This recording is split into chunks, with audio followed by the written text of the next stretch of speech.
Boom! Panibagong araw, panibagong food and good vibes. And today mga katipsi, kakain ulit tayo. Maghahanap tayo ng masarap na kakainan at iba't ibang klaseng pagkain ang kakainin natin today. Meron dyang American food, meron dyang Japanese food, at siguradong nakatatama naman ang episode natin today. Kaya huwag na natin patagalin to. Let's go!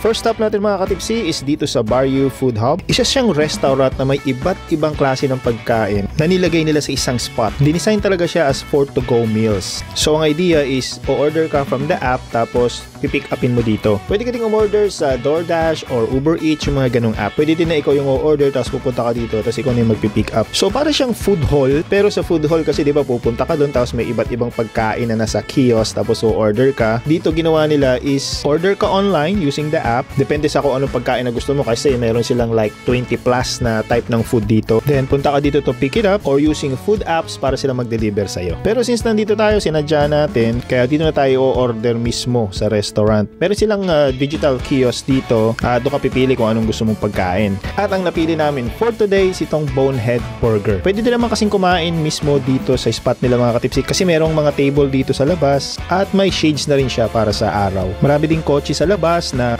papalit-palit kasi sila nga yung mga nagpipick up ng mga orders. Isa pang maganda dito is pag nag-order ka is napakabilis lang nilang gawin. Siguro maraming employees dun sa loob na hindi natin nakikita. Speaking of order, ready na yung order natin. Diyan na yung order natin kaya papasok tayo para kunin.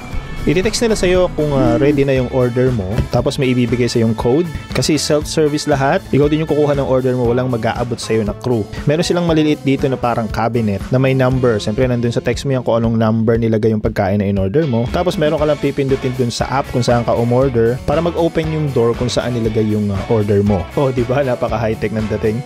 Ganun lang kabilis, kukunin mo na yung order mo and then you can leave. Ang in-order ng family ko are burgers. Yan, yung kay Junior is double patty and then yung kay Mama naman is I think single patty lang yung in-order na. Pero ako, ito ang in-order ko na nakita ko doon sa menu nila na mukhang masarap, ang Dirty Angel. Ay, kung makikita nyo mga katipsi, nakalagay siya sa mga take-out containers kasi talagang ang idea nito is for take-out or for to go. So itong in-order natin is ang daming maple bourbon bacon, tapos may grilled onions din dyan, tapos yung parang ginilingan yung chop patty. Yung patty ng burger, tapos dinurog nila. Tapos meron din dyang cheddar cheese, meron din American cheese, scallions. At syempre yung bonehead sauce nila. At yung carbs niya is itong maliliit na patatas. Una akala ko chicken nuggets, pero maliliit na patatas siya. Mamaya malalaman natin kung anong tawag dito. Pero sa ngayon, tara, kain tayo.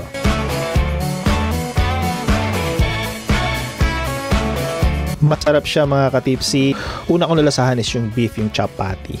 Sa lasa pa lang, alam mong hindi to frozen na patty, kung hindi homemade. Yung ginawa talaga nila. Fresh yung flavor, malambot. Alam mo yung kagagawa lang at hindi yung matagal na stock kasi nga naging frozen na. Maalat siya kung kakainin mo lang yun sa ibabaw, which is nandyan nga yung patty, yung bacon, yung onions, yung sauce. Pero ang idea nga nito, kaya may carbs, kaya may patatas, is isahalo mo siya dun sa patatas para hindi siya maging maalat. Hindi ako na-disappoint dito sa Dirty Angel. Masarap siya. Kumustahin naman natin yung orders nila mama. Ito naman kay Madir. Ano yun sa'yo ma?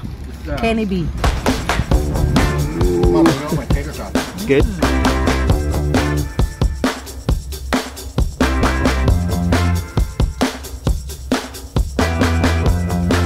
Kumusta yung burger mo ma? Paubos na yun ah? Masarap siya.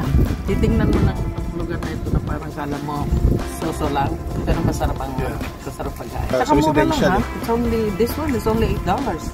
Oh yeah? And the price is $6 with all of that. They're making the patties themselves. They're rolling the ball and then smashing it, right? And cooking it because a normal patty is like the ones that you buy in the store, right? Like my... Is there bacon in there, Pop? Yeah. Like the one that's the veggie one, right? You notice it's patty shape. Yeah. So this is not a traditional patty shape. This is homemade. Yeah, that's why it's good.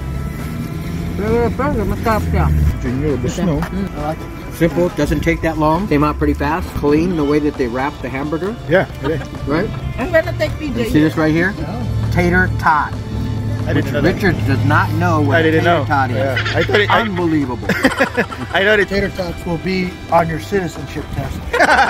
Why it's called tater tots? Do you really want to know? For all of you out there in TV land, tater is slang for potato. Tot because it's small, like a baby. Tot. Tater Thai. Oh. I want to go back again. Try out the other ones. There's like 15 different spots in there. I enjoyed it a lot. I like the burger. I want to try out something else though. Yeah, I like it, man. Yeah. I didn't know it's tater tots. Yeah, call yeah. it. I thought it's like I know it's potato, but I didn't know it's tater tots. Yeah. Yeah. So anytime you hear the word when they define it, like loaded fries, loaded tater tots, what that means is they're putting a bunch of shit, a bunch of stuff on there, like a bunch of cheese, bacon. That's how you know. So anytime you see that in the restaurant, it says loaded, you know, okay, it's gonna be a bunch of stuff on there. Okay, gotcha. Yeah. Masarap mga ka-tipsy. Pwede nyo subukan to. Yung food hub dito. Masarap yung mga pagkain nila. Pwede kayong umorder kahit sa ano lang, sa app. Babalik kami. Masarap. Masarap yung pagkain nila. Yung in-order natin na Dirty Angel, masarap. So, kumain na tayo. Doon na tayo sa ating next destination. Let's go!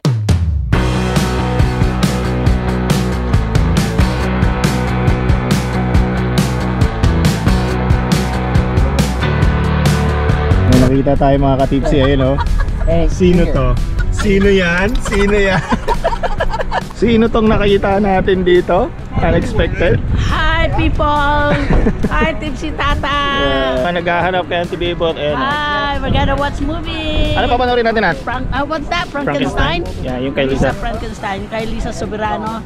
Ay mga ka-tipsy, nandito na tayo sa ating next destination. Manonood tayo ng, ano pa panoorin natin, ma?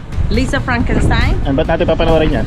To support Liza Soberano. Because you know, her dream is to become in the Hollywood. Okay. So let's support her. Make her dream come true.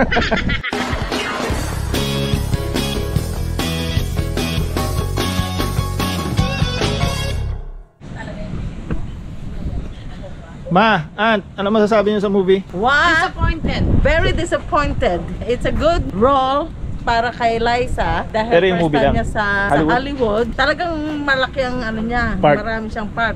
Kapatid siya ng bida. Yeah. Pero one of the stupid waste of my time movie. Han, what did you say about your time? It's 2 hours, I'll never get back. Okay, yung part ni Liza, magaling din siya. Pero yung movie lang talaga, no? Yung story. The Yung story. story parang... Stupid. Yeah.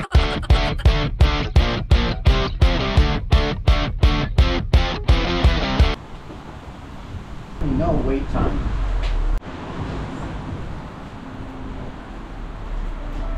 Ay mga ka-tipsy, nandito tayo sana sa next spot natin, Japanese restaurant na yan. Kaso puno sa loob, madaming tao. Kaya si Madir naghahanap ng spot na Japanese restaurant pa rin. So, tingin-tingin muna tayo.